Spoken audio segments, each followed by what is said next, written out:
I would like to take this time to send my prayers and my condolences to Mother Graves, the wife of the SCLC president, Reverend Dwight Graves, and the pastor of Emmanuel Tabernacle Church, Marietta, Georgia. We were very saddened to hear of his passing on Tuesday. But as you said today in the SCLC Youth Speak Out program, God makes no mistakes.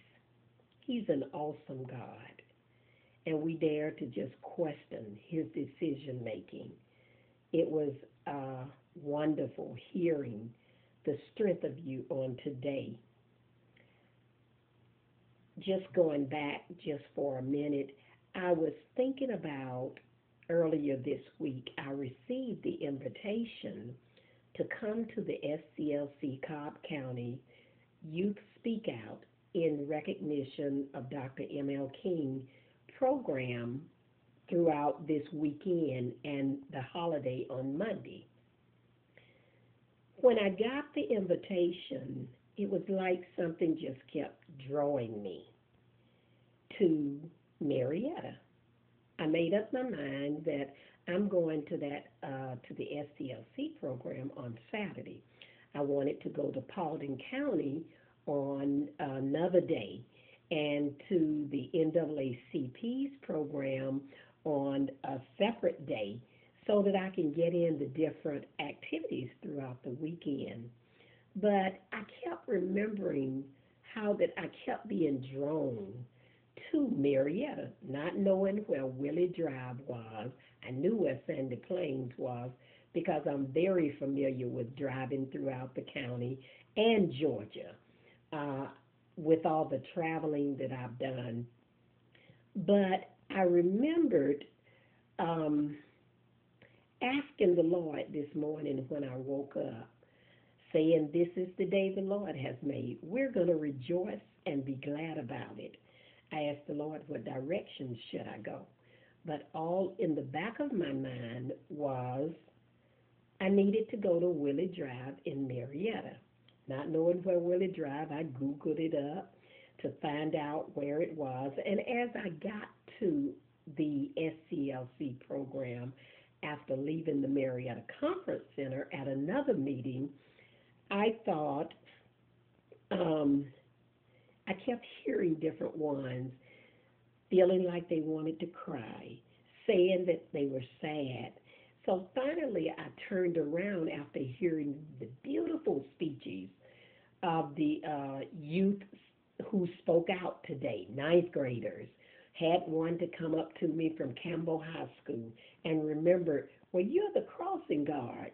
So it was a good thing today. So I turned around and I asked the brother, everybody keeps saying that Reverend Graves, I said, well, is he ill or is something wrong?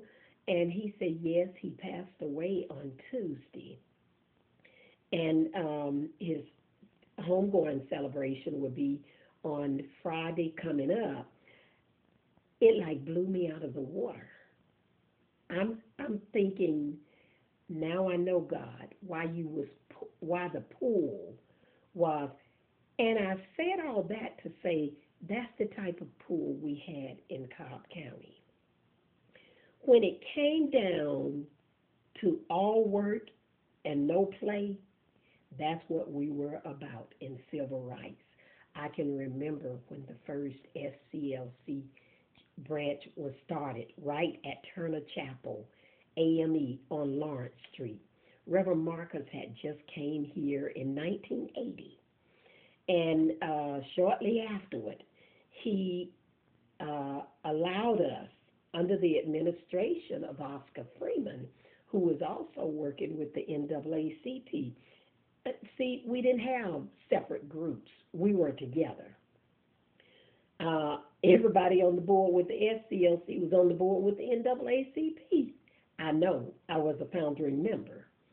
And so as we brought the SCLC into Turner Chapel, we only brought a meeting of the minds, came together, the Christians, the Bonners, the Freemans, the Anna Johnson.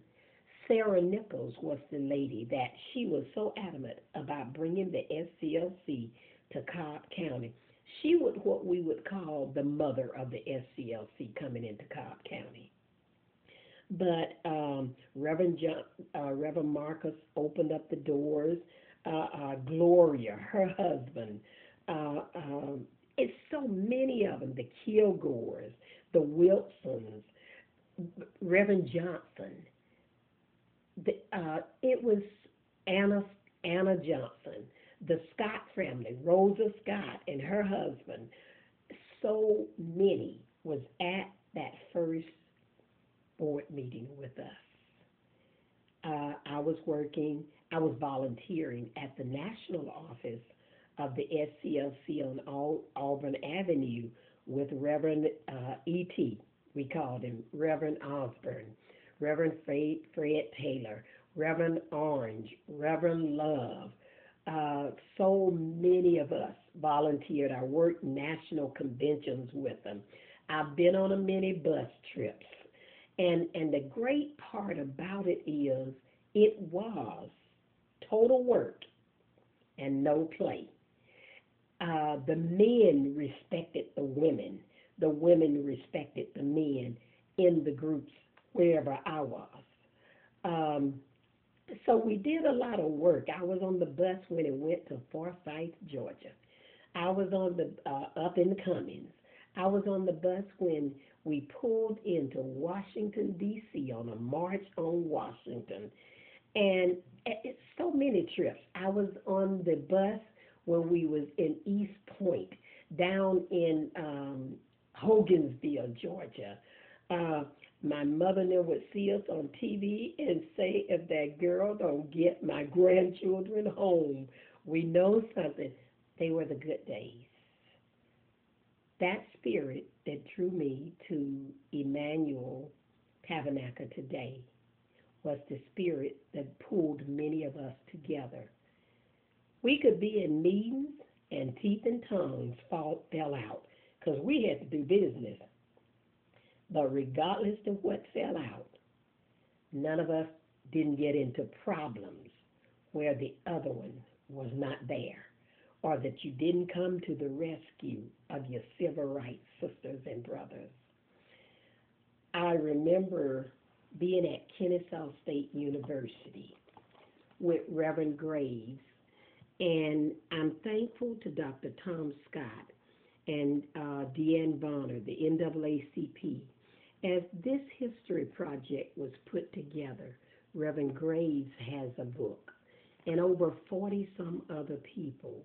If you go to www.Kennesaw State University, the Oral History Project of the NAACP, young people will read about the history of Cobb County and the dedication that we had.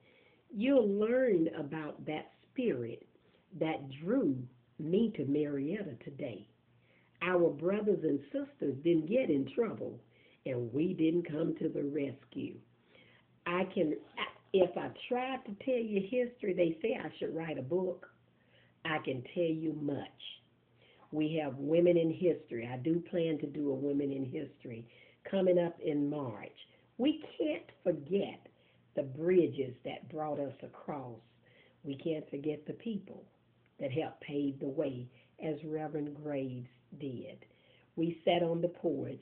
He was sick that day. His feet were bothering him with his sugar, I believe he had. But you know, I love the program that I attended with the SCLC today. I know why God drew me there now.